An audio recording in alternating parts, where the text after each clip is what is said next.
Bonjour à tous, et comme d'habitude, je suis très heureux de vous retrouver pour ce nouvel épisode du Comics Dude, aujourd'hui consacré à Autumnal, un comic book de folk horror écrit par Daniel Kraus, plus connu pour avoir collaboré avec Guillermo del Toro sur son film La forme de l'eau, dessiné par Chris Sheehan, que vous avez peut-être déjà dans votre bibliothèque. Il a dessiné le premier volume du spin-off de Something is Killing the Children, plus exactement House of Slaughter, volume 1, La marque du boucher, et colorisé par Jason Wordie. Publié dans un grand format de 21 par 32 cm, par 404 graphiques, avec 232 pages pour 24,95 €. Paru en premier lieu aux USA sous la forme de 8 fascicules, chez Vault Comics, 404 graphiques nous gratifie d'une édition somptueuse, dans un papier mat particulièrement adapté au ton du récit, et nous comble en ajoutant toutes les couvertures originales en fin de volume. Une très belle édition pour une expérience de lecture franchement agréable.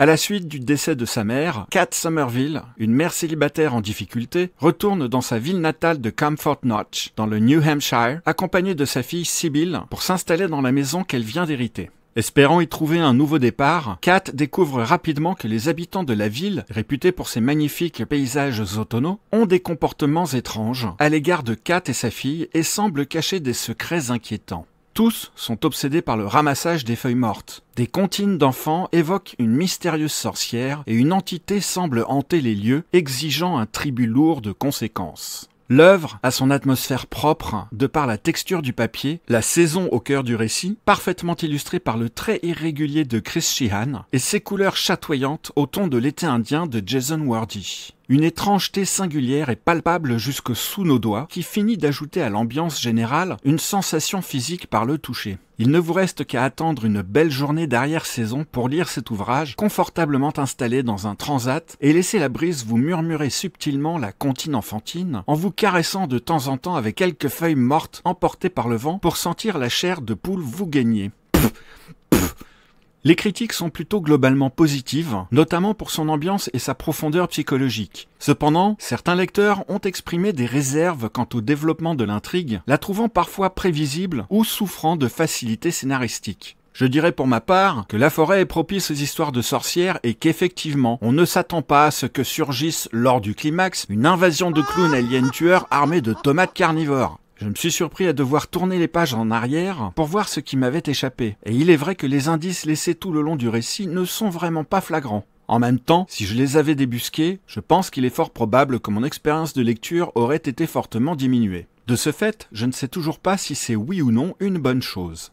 La subtilité subtilement subtile des indices éparpillés permet également de se demander s'ils sont bien réels ou si ça ne vient pas simplement de l'esprit perturbé d'un personnage dont la place serait peut-être bien dans une cellule d'un asile psychiatrique. Non, franchement, pratiquement jusqu'au bout, il m'a été impossible de savoir si la tension était due à un trouble de la personnalité, un complot bien emmené, une hallucination collective ou quelque chose de réellement surnaturel. Peut-être que le dénouement est un peu rapide, et est-ce qu'un chapitre de plus offrant la possibilité de jouer plus longtemps après le point de bascule eût été pertinent? Allez savoir. En tout cas, c'est un récit que j'ai dévoré et qui m'a vraiment plu et que j'ai aimé jusqu'au bout. N'hésitez pas, si vous l'avez lu, à donner votre point de vue. Votre avis joue un rôle dans les commentaires. Je sais que lorsque je regarde les contenus de mes collègues, je les lis systématiquement pour renforcer mes choix avant d'acheter un comic. Non seulement j'ai apprécié cette lecture, mais je trouve l'objet réussi. Nous avons franchement de la chance en France d'avoir à notre époque de belles éditions travaillées, car je vous garantis que l'expérience de lecture aurait été tout autre en feuilletant les fascicules américains et leur papier glacé et la publicité qui vous sort régulièrement du récit. Merci à 404 graphiques d'avoir sérieusement pensé l'édition d'Autumnal.